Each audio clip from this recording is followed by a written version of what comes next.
You might not have noticed it yet, but tourism to the U.S. is on the decline. Donald Trump, the Trump effect, turning visitors off to the U.S. Going to the U.S., be prepared. It could cost you an extra $250. It's called the Visa. America's tourism industry is collapsing in silence. Airlines are abandoning entire cities, and airports are rotting into empty shells. What was once the world's dream trip is now a global warning label stamped, "Do not enter." Planes are flying half empty. Viral photos show entire rows without a single passenger. Cabins that once carried hundreds now echoing with silence. Flights from Toronto to New York, Toronto to Fort Myers. Ghost planes drifting across the sky. The U.S. is set to lose $12.5 billion By May 2025, the U.S. became the only one out of 184 nations where international visitor spending is shrinking. Everyone else is growing. The world is moving forward. America is moving backward. A collapse worth $12.5 billion this year alone, with spending dropping to just under $169 billion, the lowest in a decade. This isn't just a seasonal slump, it's collapse in real time. So how does a nation once overflowing with tourists become the one destination nobody wants to touch? Traveler spending here is already down 22.5%. That's from last year, and it may only get worse. The numbers are brutal. International arrivals are forecast to fall 8.2% in 2025. Germany is down 28%, the UK nearly 15%, South Korea almost 15%. Spain, Colombia, Ireland, Ecuador, and the Dominican Republic are plunging between 24% and 33%. These aren't small dips. They're market collapses that feel like entire nations turning their backs. We are going overboard right now in discouraging people from coming. And the biggest shock? Canada, America's closest neighbor and once its tourism backbone. Over 20.2 million Canadians visited in 2024. Now, down more than 20%. Border crossings tell the story. In July 2025, Canadians returning by car dropped 37%. By plane, another 26% gone. For generations, Canada never abandoned America. Now, for the first time, they're saying no thanks. If even your friendly next-door neighbor stops visiting, what does that say about your welcome, Matt? February was the first date the president signed his first executive action to impose tariffs against Mexico, Canada, and China. And early March was when the U.S. began detaining green card holders like Mahmoud Khalid. Airlines aren't waiting around. Play Airlines chose the nuclear option, a complete exit from the U.S. market by October 2025. Condor slashed routes overnight. WestJet suspended 9 and openly blamed U.S. tariffs. And Air Canada severed links that had survived wars, recessions, even 9/11, like Toronto to Detroit, Montreal to Indianapolis. Airlines don't lie. They follow the passengers, and passengers aren't coming anymore. So if the planes themselves are giving up, how long before the airports look like abandoned movie sets? Richard, if we didn't have enough problems getting international visitors to the United States, we've just made it more difficult with this deterrence fee. I mean, this is a fee, a junk fee that would make Ticketmaster blush. Behind the numbers are human stories, and they're terrifying. Tourists aren't just skipping America. Many who try are being punished for it. The U.S. now ranks 124th worldwide in friendliness, falling below countries most Americans couldn't even find on a map. For decades, America was more than a destination. It was the dream. Disney, Hollywood, skyscrapers, Route 66. That dream is collapsing in real time. Ripple effect is in the money, right? The tourism dollars lost for the U.S. economy. Goldman Sachs said that the U.S. could lose out as much as $90 billion. This is from... Governments are noticing. Allies like Canada and Europe are warning their citizens. Don't risk it. Every detention becomes a megaphone. One locked-up tourist means hundreds cancel trips. Instead of ambassadors, visitors become warning labels. By mid-2025, international events like the International Lindy Hop Championships in New York were canceled because participants felt unwelcome. Even cultural exchange is breaking down. How do you sell Visit America when the word of mouth sounds like a horror movie review?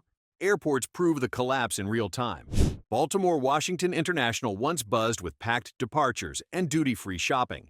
Now, 7 airlines gone. Minneapolis-St. Paul, once a proud hub for Midwesterners, stripped of its international carriers. Entire wings echo with silence. In smaller towns like Flagstaff, Sedona, Aspen, Jackson Hole, survival means rebranding as Americans only. Not by choice, but because the European dollars are gone. When even ski slopes and canyons give up on global tourists, what chance does the rest of the country have? Said that the U.S. could lose out as much as $90 billion. This is from things not booked, from flights not booked, hotels not booked, restaurants and bars not being visited, theme parks not being visited. As we get into the summer travel months, I think we'll see whether this is a blip or whether this is a longer-term trend, Daryl. Hotels are getting hammered. In 2019, they made 43% profit on average. Today, down to 32%. That may not sound catastrophic, but in the hotel world, it's like plunging from champagne to tap water. Grand hotels that once hosted executives and luxury weddings now struggle to pay bills. In New York, lobbies once filled with Japanese tour groups now sit half empty, bellhops waiting by doors that never open. And here's the hidden truth. Foreign tourists spend 8 times more than domestic travelers. Americans grab the burger and budget room. Foreigners order the steak, book the suite, and charter the helicopter. They are the lifeblood of entire cities. Without them, the ecosystem collapses. We just added $1,000 for a family of 4 who otherwise would have spent that money at small businesses. They otherwise would have spent that money in the U.S. economy, and instead they're giving it over to the government in some cynical way to reduce the American deficit. So if foreigners vanish, can America's cities survive on cheap burgers and budget rooms alone? The ripple effects are brutal. Conventions that once poured millions into local economies are fleeing. Tech companies now hold events in Toronto. Medical conferences shift to Europe. For local restaurants, cab drivers, and hotel staff, this isn't abstract. It's money gone overnight. Las Vegas visitor volume dropped 8% in the first 7 months of 2025. Buffalo watched its Canadian market vanish in summer to 2025 despite pouring money into ads. Universities, once magnets for global talent, are seeing applications plummet. Parents now ask, "Can you guarantee my child won't be arrested at the airport?" That's not paranoia. That's reality. Families don't pay tuition when they don't trust their kids will even get past customs. So they send them to Canada, Australia, or the UK instead. Billions in tuition vanish, along with America's status as the education capital of the world. What's scarier than losing tourists? Losing the future generation that once dreamed of studying here. Meanwhile, the job market is bleeding. By September 2025, over 100,000 tourism-related jobs vanished across at least 5 states. Hotel clerks, bartenders, drivers, guides, caterers, janitors, entire communities gutted. Travel and tourism was worth $2.6 trillion in 2024, supporting 20 million jobs, fueling $585 billion in taxes. Now, the lifeblood is draining. When the tourists disappear, who really pays the price? The politicians in Washington or the bartender in Orlando? Since the beginning of the second Trump administration, we've seen a drop in overseas travelers coming to. National Trade Administration show February saw a decrease of 2.4% compared to the same time. And here's the truth. It's not bad luck. It's policy, the so-called Trump effect. By February 2025, the second Trump administration revived travel bans, tightened visas, slapped tariffs, and unleashed aggressive immigration enforcement.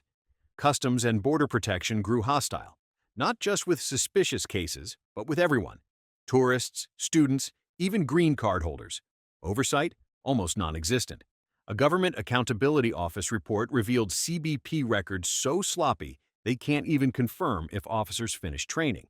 Would you book a flight to a country where the border guard might be untrained and holding your future in their hands? Insiders who spent decades building partnerships in Europe and Asia are watching everything unravel. Publicly, they stay quiet. Privately, they whisper, "We're watching 40 years of partnerships evaporate in real time."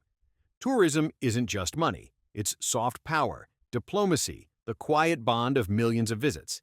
And in less than a year, policy torched those bridges. It's economic with his tariffs that would raise prices. And of course, if you raise prices, you don't want to spend them going someplace further away, especially a place that may not welcome you. If tourism is diplomacy without politics, what happens when that bridge burns down? And the timing couldn't be worse. America is about to host two massive events, the 2026 World Cup and the nation's 250th anniversary, the biggest stage in decades. Yet airlines are fleeing, hotels are hurting, reputations collapsing. You don't throw the world's biggest party when your house is already on fire.